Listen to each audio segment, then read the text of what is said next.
से coordination compound है. Coordination compound basically are those compounds in which coordinate bond is present. Before explaining the coordination compound, सबसे पहले मैं types of bonds आपको discuss करना चाहूँगा. Types of bonds. Types of bonds. पहला है आपका आयनिक बॉन्ड. आयनिक बॉन्ड वो बॉन्ड होता है जिसमें कि इलेक्ट्रोस्टैटिक फोर्स ऑफ अट्रैक्शन होती है. वो bond electrostatic force of attraction की वजह से बनता है. इलेक्ट्रोस्टैटिक फोर्स ऑफ अट्रैक्शन वो होती है, जैसे मानिए NaCl है, यहाँ पे ये कॉमन सॉल्ट है, Na के पास प्लस है, देखिए माइनस के बाद. इलेक्ट्रोस्टैटिक फोर्स मतलब चार्ज अट्रैक्ट करेंगे एक दूसरे को, प्लस निगेटिव को अट्रैक्ट करेगा, तो इसको आपके इलेक्ट्रोस्टैटिक फोर्स ऑफ अट्रैक्शन बोलते हैं. Electrostatic force of attraction. तो आयनिक बॉन्ड में क्या रहता है, अपोजिट चार्ज जो है वो अट्रैक्ट करते हैं एक दूसरे को और बॉन्ड ऐसे बनाते हैं. सेकंड है आपका कोवेलेंट बॉन्ड. कोवेलेंट बॉन्ड वो होते हैं जो कि शेयरिंग ऑफ इलेक्ट्रॉन से बनते हैं. फॉर एग्जांपल कार्बन और एक्सिस यानी हेलोजन. तो एक बॉन्ड जो है वो दो इलेक्ट्रॉन से मिलकर बनता है. एक इलेक्ट्रॉन कार्बन ने अपना दिया, इसकी वैलेंसी 4 होती है, तो इसने जो है एक इलेक्ट्रॉन दिया, हेलोजन ने एक इलेक्ट्रॉन दिया, दोनों ने आपस में एक एक इलेक्ट्रॉन दिया, तो एक बॉन्ड बन गया. तो ये शेयरिंग से बनता है, शेयरिंग हो रही है यहाँ पे. जो बॉन्ड शेयरिंग से बन रहा है उसको बोलेंगे कोवेलेंट बॉन्ड.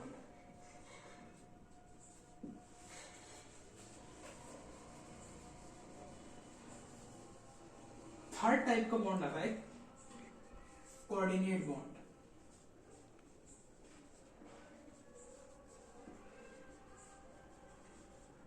कोऑर्डिनेट बॉन्ड वो होता है जिसमें सिर्फ एक एटम ही दोनों इलेक्ट्रॉन देता है दूसरे एटम को. फॉर एग्जाम्पल ब्रोमीन फ्लोराइड है.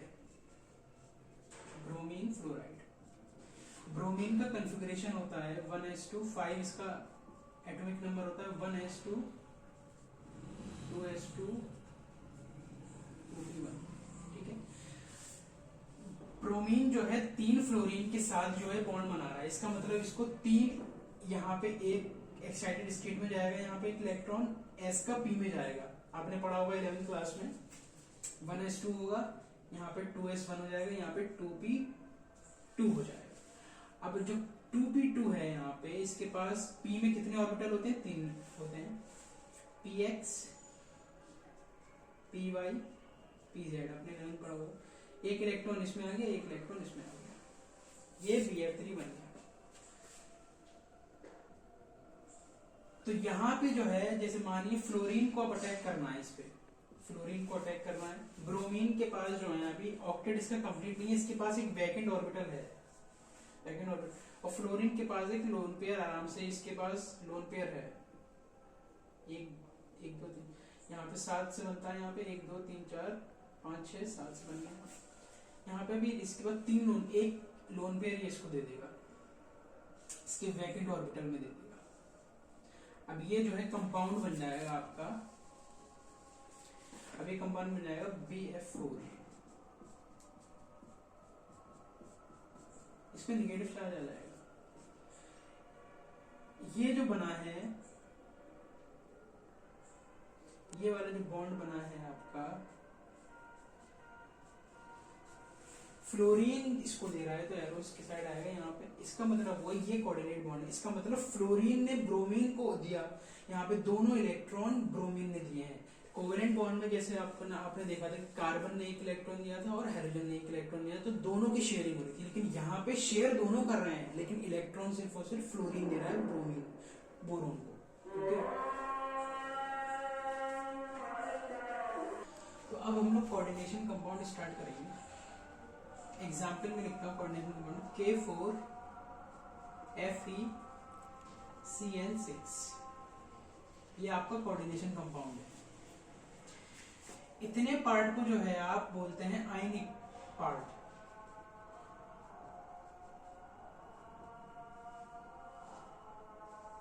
ये नॉन आयनिक पार्ट है, नॉन आयनिक पार्ट। पानी में डिसॉल्व करेंगे तो ये वाला पार्ट जो है अलग हो जाएगा, ये डिसॉल्व हो जाएगा। लेकिन पानी में जो है ये आपका कोऑर्डिनेट पार्ट जो है, ये वाला कोऑर्डिनेट पार्ट और नॉन आयनिक पार्ट, ये जो है बिल्कुल FeCN6 एक एंटिटी रहेंगे, ये अलग नहीं होंगे क्योंकि ये नॉन आयनिक पार्ट है। ये हो जाएगा डिसॉल्व, और नॉन आयनिक पार्ट और आपका कोऑर्डिनेट पार्ट जो है ये वाला आपका नहीं होगा डिसॉल्व। कोवेलेंट पार्ट जो है बेसिकली, इसका स्ट्रक्चर अगर बनाया जाए FeCN6, 6 साइनाइड जो है आपके इससे जुड़ा, 1 2 3 4,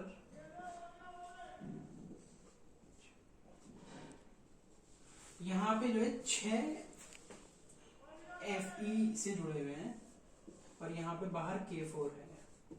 यहाँ पे क्या हो रहा है, ट्रांजिशन मेटल जितने होते हैं, ट्रांजिशन मेटल्स कौन से होते हैं, D block elements, D block elements होते हैं, वो आपके इसमें सेंट्रल एटम रहते हैं, basically central atom D block elements.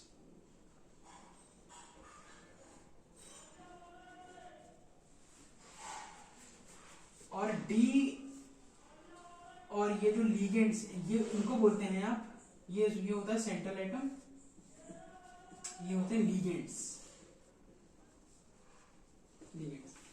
Ligand basically क्या होते हैं, ये इलेक्ट्रॉन डोनर होते हैं, कम से कम एक इलेक्ट्रॉन, मिनिमम 1 इलेक्ट्रॉन पेयर होना चाहिए। तो ये अपना लोन पेयर इस जो ट्रांजिशन मेटल Fe है डी ब्लॉक का एलिमेंट, उसके वैकेंट ऑर्बिटल में ये देते हैं।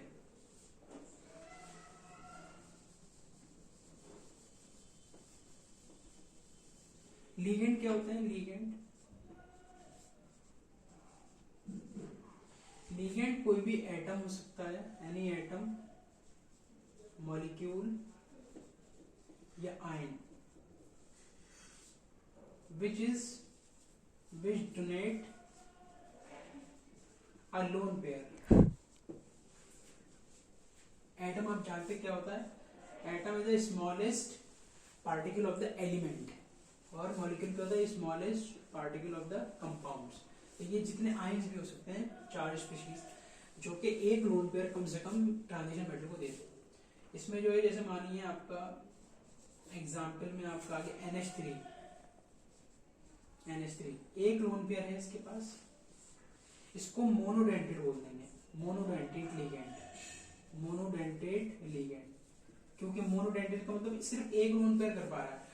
H2O को भी मोनोडेंटेट बोलेंगे, लेकिन आप कहेंगे H2O में जो है 2 है लोन पेयर, तो इसको बाइडेंटेट बोलना चाहिए, नहीं, इसको इसलिए नहीं बोलेंगे मोनोडेंटेट, क्योंकि एक लोन पेयर देने के बाद इसके ऊपर ऑक्सीजन के पास पॉजिटिव चार्ज आ जाएगा, इसलिए ये भी मोनोडेंटेट लिगेंड है। Cl हो गया, ये भी आपका मोनोडेंटेट लिगेंड है।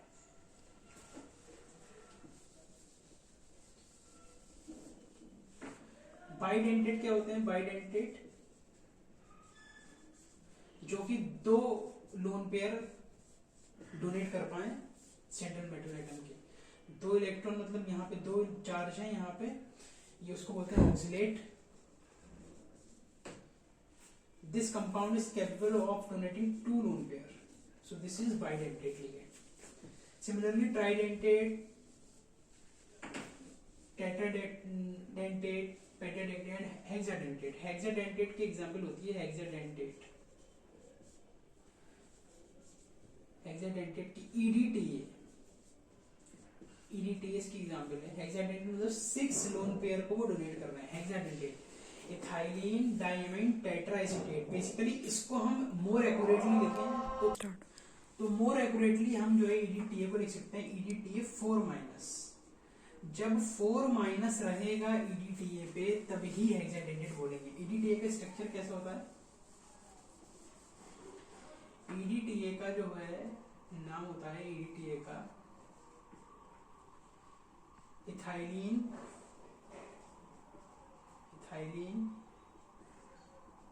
Diamine tetra acetate ion, tetra acetate ion होता है। इथाइलिन आप जानते हैं, इथाइलिन इथ मतलब 2 कार्बन वाला, इथाइलिन डाइअमाइन मतलब 2 कार्बन 2 नाइट्रोजन लगा दिए यहाँ पे। टेट्रा एसिटेट CH3 COOH, इसको बोलते हैं एसिटिक एसिड, एसिटिक एसिड। तो यहाँ पे जब एक हाइड्रोजन निकल जाता है यहाँ से, ये बन जाता है CH3 COO-, इसको बोलते हैं एसिटेट आयन। तो यहाँ पे जो एसिटेट है ये वाला एसिटेट आयन है। यहाँ पे टेट्रा एसिटेट है तो 4 आप एसिटेट आयन लगा दिए, CH3 COO-, CH3 COO-, CH3 COO-, CH3 COO-। अब वैलेंसी सेटिस्फाई कर लिया। कार्बन की कितनी वैलेंसी होती है? 4 होती है। यहाँ पे 2 हाइड्रोजन लगा दिए, यहाँ पे 2 हाइड्रोजन लगा दिए। नाइट्रोजन का कितना होता है यहाँ पे? 1 2 3 5 होती है इसकी वैलेंसी। यहाँ पे NH2 लगा दिए, यहाँ पे NH2 लगा दिए, यहाँ पे सॉरी ये हो गया आपका एक लोन पेयर होता है यहाँ पे। तो अब यहाँ पे हेक्साडेंटेट था, ये हेक्साडेंटेट, हेक्साडेंटेट मतलब 6 लोन पेयर ही डोनेट कर सकता है। 6 लोन पेयर कैसे आएंगे? देखिए माइनस चार्ज टेट्रा एसिटेट 1 2 3 4 और 1 2 1 2 नाइट्रोजन पे 2 हो गए, 2 3 4 5 6, तो 6 लोन पेयर यहां से आए। तो इसलिए मैंने कहा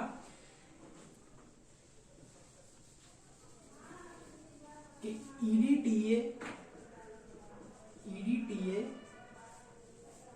4- ही हेक्साडेंटेट होगा। क्यों?